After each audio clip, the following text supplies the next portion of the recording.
A roda de conversa sobre viajantes LGBT, o turismo LGBT e como que os hostels participam, como que eles fazem parte e são lugares essenciais para que esse público possa viajar de uma forma segura, de uma forma tranquila e entender as especificidades de cada público, né? Bom, para quem não me conhece, meu nome é Diego Bonel, eu sou publisher do Hostelverse, que é a única plataforma de jornalismo que cobre o mercado de hostels. Então, eu escrevo sobre o mercado de hostels há 7 anos. É, moro em hostel há 10 anos. Gente, venham aqui, pode sentar aqui, Rafa, põe os banquinhos aqui, vamos fazer a nossa sala como se fosse uma sala de hostel. A gente está gravando, isso aqui na verdade é um podcast, né? Um videocast, seja como for, vai receber cópia, vai receber corte. Bom, e para essa roda de conversa sobre turismo LGBT, eu convidei o Clóvis Casimiro, que é diretor de membros da IGLTA, falei certo? IGLTA, que é a Associação de Turismo LGBT. O Clóvis já participou em 2017, deixa eu dar esse microfone para você. Obrigado. Eu lembro que eu te conheci em 2017, no primeiro fórum de hostels que a gente fez, foi aqui no AMB, eu acho. Eu acho que sim. Deixa eu só virar a caixa que ela tá muito para cá. Peraí. Ela tá virada. Pronto, agora sim. Tá ligado? E depois nós também tivemos conversas, Mais perto. tivemos uma conversa sobre o turismo LGBT, como que a gente pode Sim. A gente se encontrou em Belém o ano passado também. Aleatoriamente, nos encontramos em Belém, num festival de música. E eu queria começar com você te perguntando o que é a IGLTA, porque muita gente não sabe, não entende por que existe uma associação dedicada ao turismo LGBT. A gente precisa disso? Por que existe essa associação? Pergunta os americanos como é que eles estão lá. Não é? Estão perdendo até as calçadas Rainbow, foram pintadas, tiraram o Rainbow nos Estados Unidos, onde tudo começou. Na época dos anos 70, a primeira parada foi em Nova York, Chicago. Então, o movimento LGBT nos Estados Unidos. Desculpe começar assim, mas vou me apresentar primeiro. É necessário. A gente fala que os direitos não estão 100% garantidos. Não, exato. E é importante a gente estar aqui falando sobre isso. Eu, primeiro, estou realmente bastante honrado de estar aqui de novo com vocês aqui. Eu acho que hostel sempre foi um lugar muito friendly para a gente, porque acho que todos os hostels entendem o cliente como pessoa, né? Como, não é aquela coisa, né? Ah, é a reserva, número e tal, que vai chegar a tantas horas. É outro papo. Não, é um contato realmente pessoal que nós LGBTs, pelo menos eu acho, adoro. Né? Então, olha, meu nome é Clóvis Casimiro, tenho 67 anos, eu estou no turismo há mais de 45 anos. Né? Tive uma vida bastante, muito próxima da hotelaria, de operadora, receptivo, operador exportativo, então no turismo já faz tempo aí. Bastante tempo. E o turismo LGBT entrou na minha vida quando eu conheci a IGLTA, que é a Associação Internacional de Turismo LGBT, em 1997. Foi a primeira vez que eu participei, e lá eu fui entender que a gente finalmente era consumidor. Porque esse é o detalhe, gente. Eu preciso falar de turismo LGBT como segmento? Preciso, assim como preciso falar de pesca, de golfe, ou, sabe, artesanato coreano. É a mesma coisa. Então, realmente, é um segmento que a gente se preocupa em oferecer os melhores destinos, os melhores lugares, as melhores épocas, né? Onde que é bacana de ficar, o que é bacana de ver. Então, acho que isso que motiva bastante a gente. Eu trouxe aqui uma pesquisa que nós fizemos, uma pesquisa não, um relatório, né? Que agora já virou relatório, sobre o turismo LGBT no Brasil. Foi a primeira vez que a gente fez isso com a IGLTA Foundation. Nós estamos divulgando no mundo todo o que é o Brasil como turismo LGBT. Uhum. Tá, legal. Depois eu quero que você fale mais um pouquinho disso. É à vontade, desculpa. Deixa eu passar para o Ares rapidinho. Ele pegou o microfone. Não, eu também eu gosto do microfone, é por isso que eu não largo o meu aqui. Bom, o Ares é um cara que eu conheci lá em Tamandaré. A gente teve a sorte de se hospedar num hostel juntos, lá no Tubiba Hostel, que é um hostel incrível que ia fechar, conseguiram não fechar. Eles estavam o dono queria vender a casa, enfim, eles conseguiram de alguma maneira, anunciaram que vão se manter aberto. É um hostel cultural e foi muito engraçado porque quando a gente estava lá, eu estava com o meu companheiro e uma hora a gente sentou na roda e conversou, o nosso quarto era 50% queer. Tinha eu, um homem gay, ele um cara trans, meu namorado tinha um outro bi, tinha um outro gay, e a gente viu tinha cota hétero também, porque a gente tem amigos que são também, a gente trata normal, igual gente. Não, é só não se pegar na minha frente. Gente, é brincadeira, a gente só faz essas piadas para ver o quanto o preconceito, quando a gente inverte, ele é ridículo. Ele é ridículo, né? Ele é tão bizarro. É. E eu queria que o Ares falasse um pouquinho, porque foi a primeira vez que você, como um cara trans, botou a mochila nas costas e foi viajar. E eu queria que você me contasse como foi a decisão. Você teve medo, teve receio e por que você escolheu o hostel? Sim. E obrigado por estar aqui, amigo. Adorei que você pôde vir. Adorei. Obrigada pelo convite. Então, eu sempre tive certeza que eu ia viajar, assim, ainda o meu sonho é viajar de motorhome, mas esse foi o meu sonho desde criança.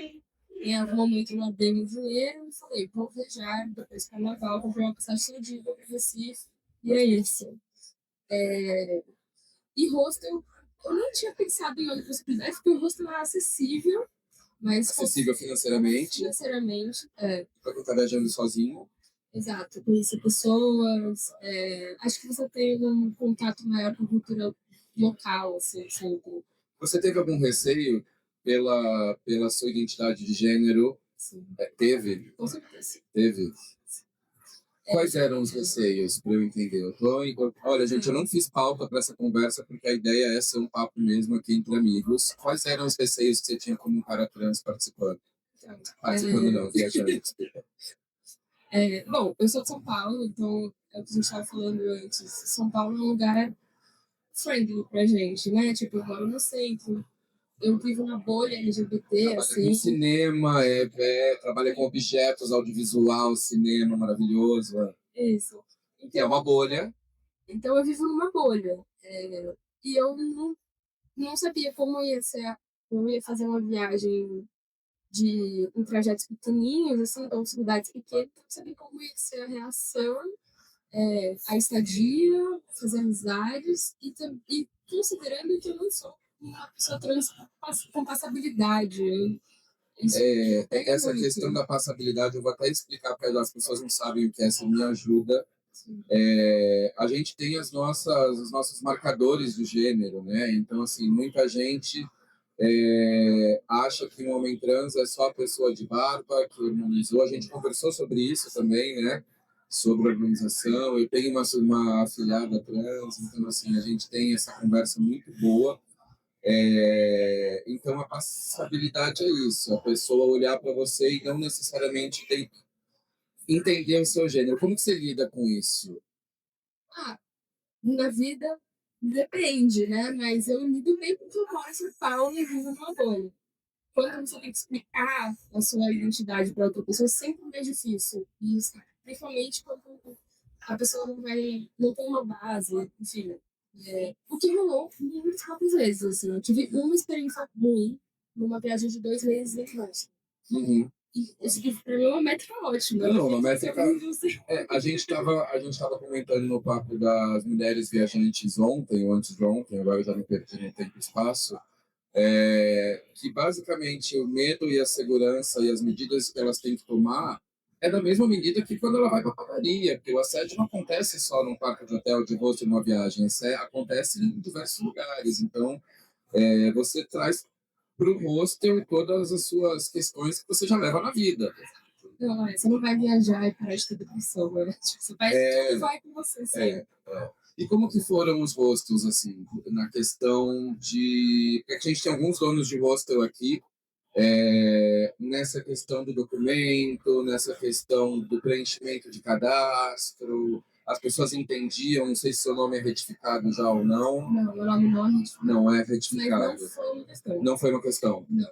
Eu sempre conseguia falar quando eu tivesse chamado. Normalmente o hostel você me mensagem pelo WhatsApp antes, quando você chega lá, né? É outra emoção. E aí eu sempre dava minha rede social e na hora explicava essa diferença, mas nunca foi uma questão, tirando uma vez que daí tudo foi uma questão recorrente.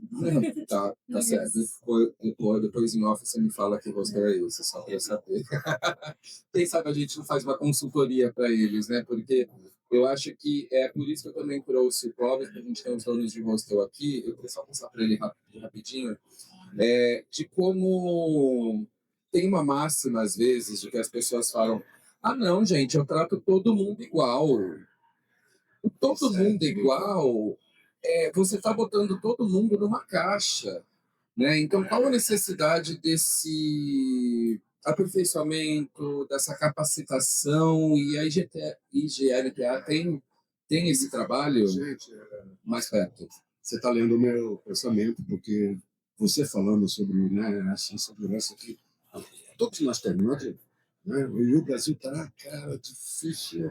Não é só para LGBTs, né? Mulheres viajando, Pessoas pretas. exato. Né? Então, e nós, como vou fazer agora, posso falar agora do relatório? Pode. Porque tem tudo a ver. Pode, Nós fizemos um relatório aqui, reunimos 15 pessoas de universidade, de associações, de várias, né, a Rede Acor, por exemplo, que tem um trabalho incrível. Agora tem rosto também, que é o Joey Joy. O Joey Já Joy lá, ficou lá no Rio, é maravilhoso. Você vai a pé pro Cristo Redentor, gente. Tá na beira do trem. Nossa, demais. Bom, então nosso relatório foi muito interessante porque a primeira situação, todo mundo na sala falou, foi o preconceito velado que tem na nossa indústria do turismo. Uhum. Né? Você me convidou aqui, o Ministério do Turismo, não sei quantos anos tem salão. Esse acho que é o 9º ano, mas ele ficou parado. Já é um tempo, né? Num tempo de trevas. Cara, é a primeira vez que nós tivemos uma área para falar o dia inteiro sobre turismo LGBT, nós trouxemos experiências, vivências, o que nós precisamos, como é que falar com o nome, né? Porque é difícil, as pessoas não sabem. Às vezes até para a gente se atrapalha. Uhum. Então eu acho que o que mais realmente apareceu foi o preconceito, a dificuldade que as empresas no Brasil ainda têm de procurar diversidade e inclusão de verdade, de aplicar. E botar diversidade não só receber o dinheiro, eu quero um gerente LGBT, Exato, e a importância exato. de ter um gerente LGBT, uma gerente Eu posso ter um mulher. PCD trabalhando ali. Sabe? Exato. Não, só essas coisas que... então, Voltando ao relatório. só para não perder. Então, ontem nós assinamos pela primeira vez também o Ministério do Turismo, junto com outro ministério, que nunca está acontecendo isso. E, graças realmente ao governo Lula, foi essa possibilidade que nós tivemos. Então, ontem nós tivemos o Ministério dos Direitos Humanos, em conjunto com o Ministério do Turismo, para falar de empregabilidade, falar de salários adequados, de ser LGBT ser bem tratado, entender a gente como funcionário, como equipe. Né? Não é para proteger a gente não está querendo proteção nenhuma. Não é Não, a gente está privilégio. querendo um espaço, possibilidades, que nos entendam de uma forma, sabe?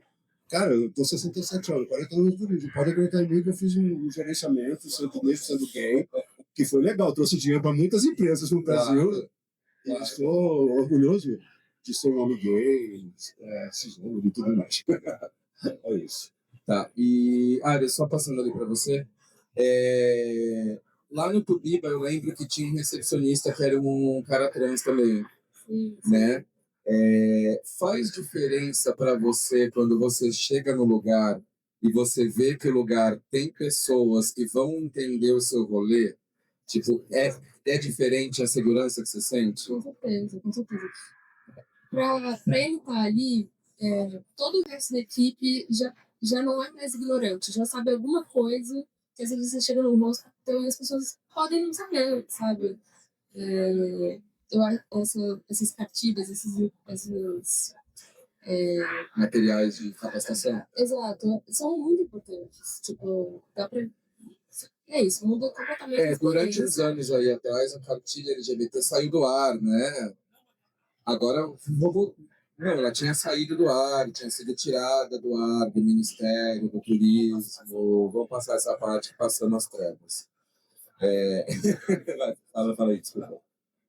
Acho que é isso, Na minha única experiência ruim, tudo que eu pensei foi, nossa, como que um lugar que recebe tanta gente consegue questionar tanto a identidade de alguém e ao mesmo tempo É uma coisa que é isso, uma cantina já vai explicar meio ambiente, dar espaço para outras pessoas, voluntários LGBTs, enfim. E é isso, a gente é um público que dá dinheiro, que lota, que viaja, que gasta com experiências. Uhum. Eu acho que a Casa Amarelo em Salvador, Salvador tem. A Casa Amarela, para quem não conhece, é da Inayá, ela não pôde vir, é um hostel transcentral. Então, a dona Inayá é uma baita empresária. Basicamente, o staff dela é todo trans ou LGBT, mas assim, a maioria é pessoas trans. E é uma experiência, eu fiquei 4 dias lá agora em Salvador, em janeiro e fevereiro. Então é uma experiência que pra gente é um oásis, assim, você entra lá e fala, caraca, olha a minha galera aqui, é outra coisa. E eu queria voltar para o Clóvis agora para falar de mercado. Você falou uma questão importante de que a gente tem dinheiro, mas também tem um turista LGBT que é o turista da periferia, né? A gente tem que entender. Não fala sobre dinheiro. Não. Eu disse que a gente é um mercado consumidor. Sem dúvida. A gente sem é um mercado dúvida. E consumidor. nós somos aqui, ó, na sociedade. Então vai ter gente que vai ter R$ 50 para gastar no dia, vai ter gente para gastar 1.500. Sim. É isso. Sim. Então você tem que saber o teu rosto para quem você vai oferecer o serviço, né? Qual o LGBT que está nessa faixa, que você já faz isso também. Eu acho que é realmente, acho que a partir desse nosso encontro aqui, espero que vocês tenham assim, com as equipes, bater um papo com a equipe sobre isso, que é importante, né? Chegar, não adianta ficar só entre nós, né? Tem que espalhar. Eu, como repórter do setor, eu faço questão sempre, como um homem gay também, de puxar esses assuntos, de trazer a diversidade. A gente tem um grupo de donos de hostel que a gente conversa muito o dia inteiro. Então, várias às vezes, quando tem uma questão, quando acontece alguma coisa, não sabe como agir, me chama. E hoje em dia nós temos, né, até o número 100, então se vocês tiverem qualquer problema de homofobia no hotel de vocês, você pode chamar o número 100, você pode chamar a polícia. Nós estamos num país que tem essas leis, a gente tem que saber usar, como a gente usa regularmente para os outros hóspedes. Né? Sim. Ontem até vi um rapaz sair do... Tem um problema. Fofocas de coisa. Né? Mas olha, acho que falar do mercado, nós somos o segundo país com mais comunidade LGBT no mundo, nós somos 22 milhões, a gente só perde os Estados Unidos. Por quê? Rússia, China ainda não tem essa liberdade. Imagine quando os chineses LGBTs puderem viajar de verdade. Que já rola muito, nós temos várias empresas que trabalham com o mercado chinês na Europa, eles fazem casamento na Europa, levam a família para lá, então como ainda tem um pouco de conservadorismo na China, eles têm um pouco de cuidado também. Claro. Aqui depende, assim, né? A gente falar aqui de São Paulo é legal. Vai lá. Como eu, por exemplo, Amazonas, eu já fui lá 3 vezes falar de turismo LGBT. Então, já tem uma ideia diferente já. Né? E todo mundo atende, ou um casal de lésbica, ou um casal de gay, ou amigos gays que vão para lá, sabe, que gostam de curtir a natureza, porque esse é outro segmento dentro do LGBT muito forte, a natureza. Sim. Cultura, gastronomia, isso faz parte, assim, quase 100% do nosso mercado. Você falou, eu queria aproveitar, Rafa, você está distraído aí, mas sempre aqui para te perguntar uma coisa. Te peguei no laço, amigo. Eu queria falar da parada em São Paulo, eu acho que o Rafa tem uma coisa interessante para falar. Alguém só vê para mim se o Rafa tá no quadro da câmera ali, só para ver se ele tá aparecendo, porque ele fugiu de mim, tá? Beleza. O chapéu vermelho. Então, o Rafael Baracat, ele é fundador do São Paulo Free Walking Tour, que é o primeiro free walking tour do Brasil, que trabalha com economia colaborativa. A gente estava conversando enquanto a gente almoçava ali antes, o quanto a parada LGBT impacta no trabalho dele. E o como é importante a gente olhar para todos os lados. Impacta para o hostel, que vai ter mais hospedagem, do hostel vai para o tour. Se fizer uma festinha, como que é a parada para você em São Paulo? Porque a parada de São Paulo é a maior do mundo. Você tem número, você tem algum dado específico? A gente não combinou de falar, mas fala aí.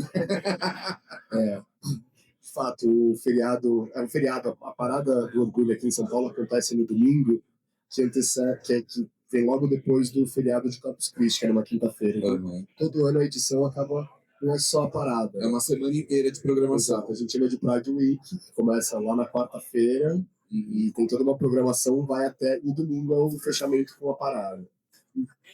Então, exato, a gente Tem muitos eventos. micareta, tem tudo. E a gente consegue ver ano a ano como que a organização e o mercado, a cidade se organiza cada vez melhor e como aumenta cada vez mais esse público. Por muito tempo, o maior evento da cidade que trazia mais turistas era a Fórmula 1, em novembro. Porém, nos últimos anos, o evento que mais traz turista em números para São Paulo é o evento da Parada, que acaba sendo 4 dias aí. A gente sente muito o número positivo. Acontece em junho, que é um mês fraco do turismo, é a baixa temporada, mas especificamente nessa semana a gente consegue ver um aumento muito grande, principalmente do turista LGBT+, do Brasil e da América do Sul, já que a nossa parada é a maior do mundo. Atrai gente do mundo inteiro. Dos países vizinhos, é mais fácil de vir conhecer.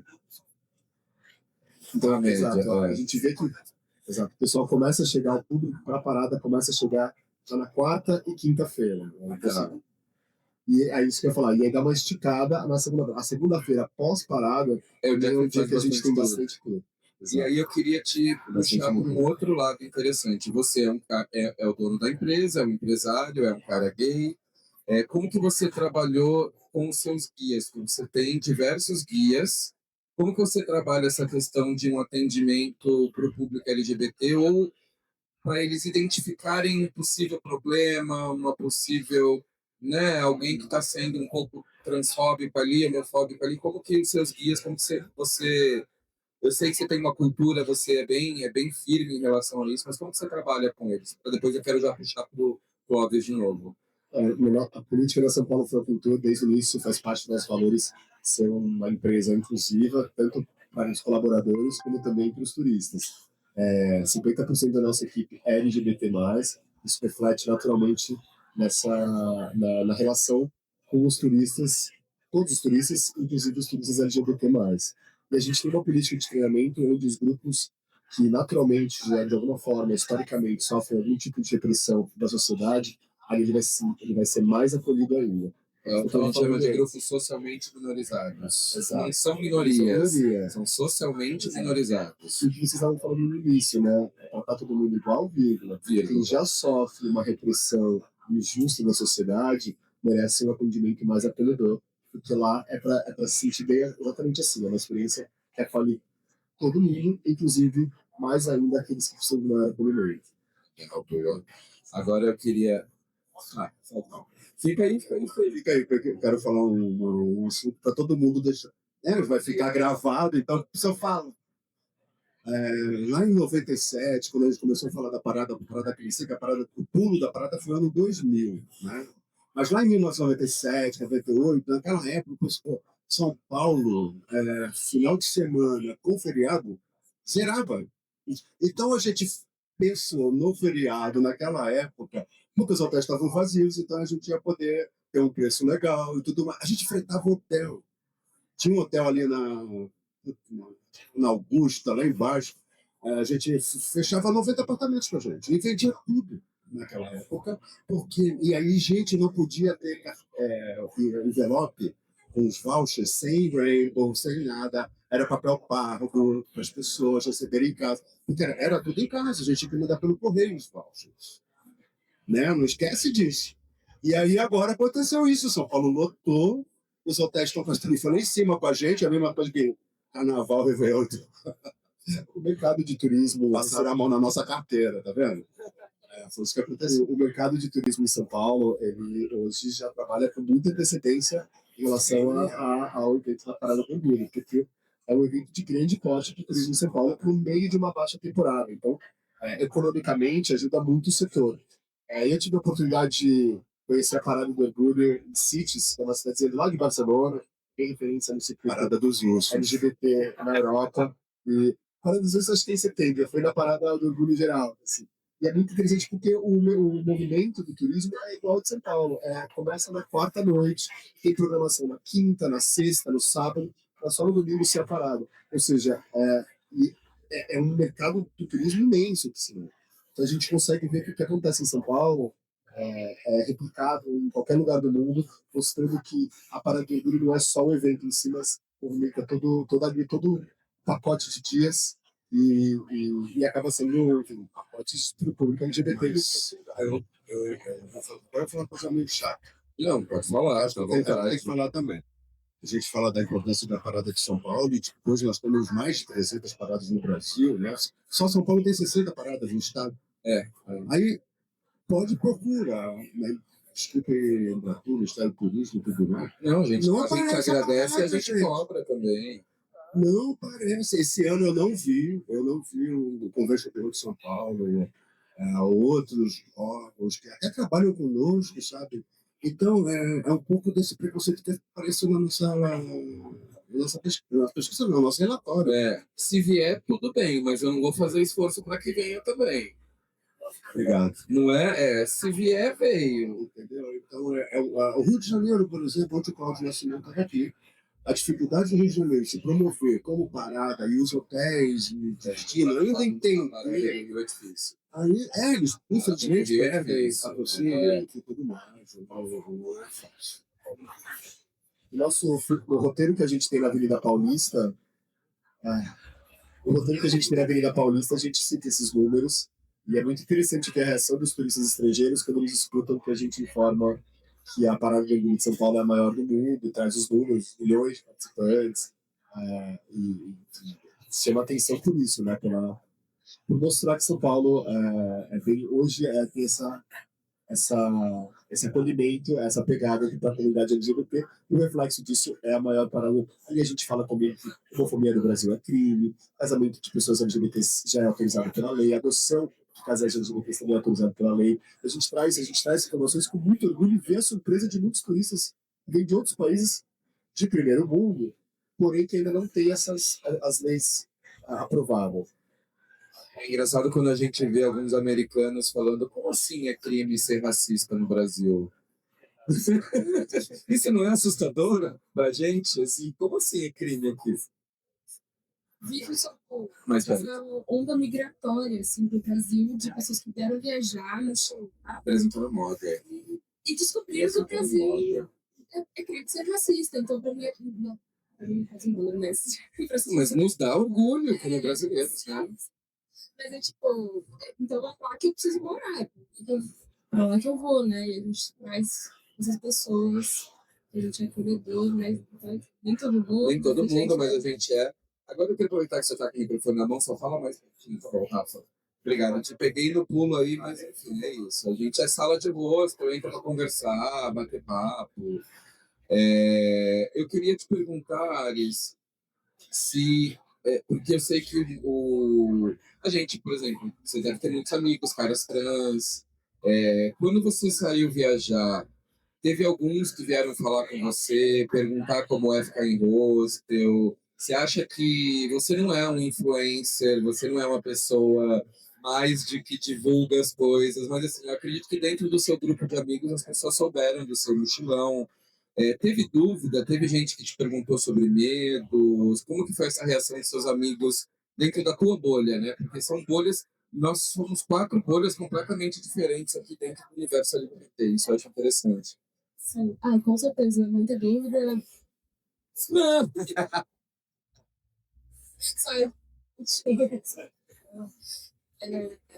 Acho que depois foram muitas conversas longuíssimas, assim. Mas acho que tem um lugar dentro do LGBT A letra T. que é, enfim, pessoas não binárias, com responsabilidade. A gente é o país que mais mata travestis e pessoas trans no mundo. Só que para fazer um link, que mais mata pessoas trans e travestis e que mais consome pornografia de trans e travestis. Então, assim, o ódio está explicado aí. O ódio está bem explicado aí, né? Psicanálise, com certeza. Muita psicanálise. E cadeia para alguns. Mas acho que é isso. Acho que tem dúvida, tem muitas vontades, assim. Mas Você já incentivou algum cara trans a viajar? Algum amigo seu falava, vai, cara, vai que dá, vai que é possível. com certeza. Não, é isso. Eu sou assim desde muito criança, então eu sempre falo que tudo bom. Mas eu acho que tem um lugar também da resistência que chega um momento que você não dá mais para você parar de fazer coisas que você quer fazer por medo. Enfim, é isso. Os- as precauções que você vai ter em São Paulo, no interior, né, em algum lugar no Nordeste, em algum nível são parecidas, você tem que Sim, viver. sim. E eu acho que por isso que a nossa uma população que investe nisso e não deixa passar, sabe? Para mim, além da parada, uma prova gigante é o Gaga Cabana. O quê? O Gaga Cabana, Lady Gaga em Copacabana. Ah, Lady Gaga em Copacabana, Movimentou sim. muito. Foi. Teve Madonna, Lady Gaga. Gente, o YouTube não vai lotar. Não tipo, vai, quem não gasta vai. dinheiro Não vai ter bateção de ele, leque, exato. gente. Não vai ter bateção de leque. A Madonna foi divulgada há cerca de 3 meses, eu Acho acho. que foi, acho que foi. Imagine quanto estava as passagens para o Rio de Janeiro, né? Os hotéis, tudo. E lotou, eu tava lá. Encheu. Você tava lá também, né? Exato. Não, tinha Nova Claro por R$ 400, assim, Pra ir pro no Rio. Rio de Janeiro. 200, 300. Tá. Eu queria falar um pouquinho contigo agora, Clóvis, de capacitação para o mercado e que a gente explicasse como que os donos de hostel têm... Oi, Marisa! Beijo! Tem alguns donos de hostel, gerentes de hostel aqui, de como que eles podem se capacitar. A gente está falando aqui no stand da RAI Brasil, que é a maior associação de hostels do mundo. Como que o mercado de hostel pode ser parceiro oficialmente, de alguma forma, da IGLTA? Porque, assim, a gente precisa institucionalizar os nossos movimentos. Não basta só a gente falar, no meu hostel eu sou inclusivo, no meu hostel eu tenho isso, mas assim, como mercado e como trade, né, como setor dentro do turismo. Ótimo, super bacana que a IGLTA tem realmente isso como uma finalidade dos nossos trabalhos. Né? Nós criamos há 2 anos o que a gente chama de IGLTA Credit, que é todo um trabalho em cima de como você vai passar essa informação, como a gente está falando aqui, para a equipe, como é que a equipe de governança vai trabalhar, a equipe de restaurante. Então, nós temos um processo dentro da IGLTA que pode ajudar vocês. É um projeto de vida inteira, porque tem assim testes, digamos assim, ao longo do ano para saber. Né? É importante, ele vai, por exemplo, ele vai pedir que alguém da sua equipe, não necessariamente seja LGBT, mas necessariamente tome conta da situação. Entendeu? Tem um responsável por essa... Vai acontecer a parada aqui em São Paulo, lá em Jabuticabal, vai lá se juntar com... Sempre vai ter um grupo LGBT na cidade. Sim. Então, aqui nós temos vários... Os conselhos municipais. Os também. conselhos, exato. Então, o que eu mais diria é isso. É o IGLTA Credit, que está no nosso site lá, igLTA.org. Faz o jabá, não, faz o jabá. Um jabazinho lá. Mas se você me permitir, depois eu queria mandar já os links separados, quando a gente fizer a gravação. Sim, eu ponho que a gente coloca para as pessoas. Tá aqui embaixo. Daqui a pouco vocês vão poder ler isso. Então, a Credit dá exatamente um tipo de selo de que você realmente entende o turista LGBT, que você também tem a sua equipe, absorve isso. E isso coloca os hostels também numa vitrine internacional. Junto com, por exemplo, o hotel de Osaka, o Swiss Hotel. O Swiss Hotel em Osaka foi o primeiro hotel no mundo que fez o GTA Credit. Aí nós já temos os 50 e poucos hotéis aí no mundo que participam, né? Agora eu vou te no contar Brasil. saia justa, vai lá. Deus do céu. A gente está falando de... Tamanho mini saia. A gente está falando de grandes redes, de grandes hotéis, claro, e de pessoas e de empresas que têm musculatura financeira, bonito esse termo, né? Musculatura financeira, para se associar ou para não sei o quê. Existe alguma possibilidade de um pequeno hostel, um hostel de 20 camas, que não vai ter um valor muito alto? Tem essas diferenciações? A gente consegue trabalhar com essas diferenciações? Com certeza. Nós fizemos um levantamento dos nossos... Acabou o tempo.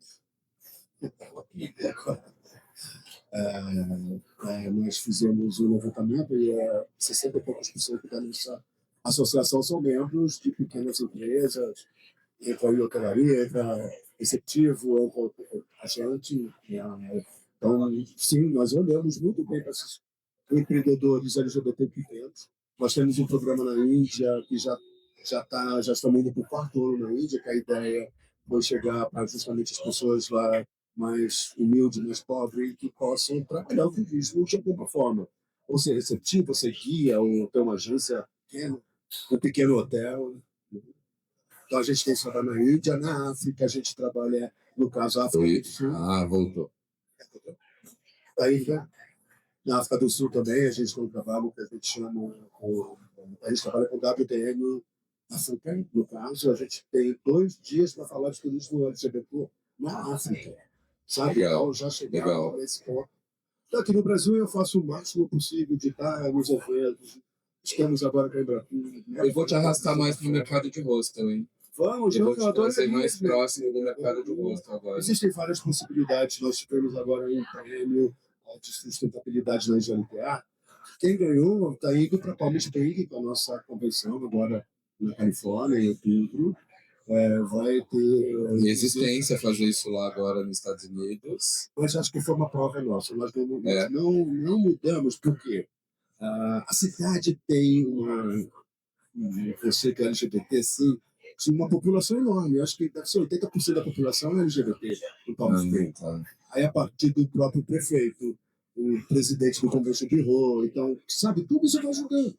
Aí tá lá os hotéis que são da Marriott, os hotéis da Hilton, os hotéis da Hyatt, que são todos membros da GLPA. Então, a gente se fortaleceu e a nossa convenção vai acontecer, 700 pessoas por ano, já temos 30 e poucos países e os nossos patrocinadores, vários patrocinadores americanos que entendem que esse cara vai sair daqui 2 anos, 3 anos, sei lá quando é que é. Uma hora acaba, Ele né? vai sair, Uma hora vai acaba. continuar.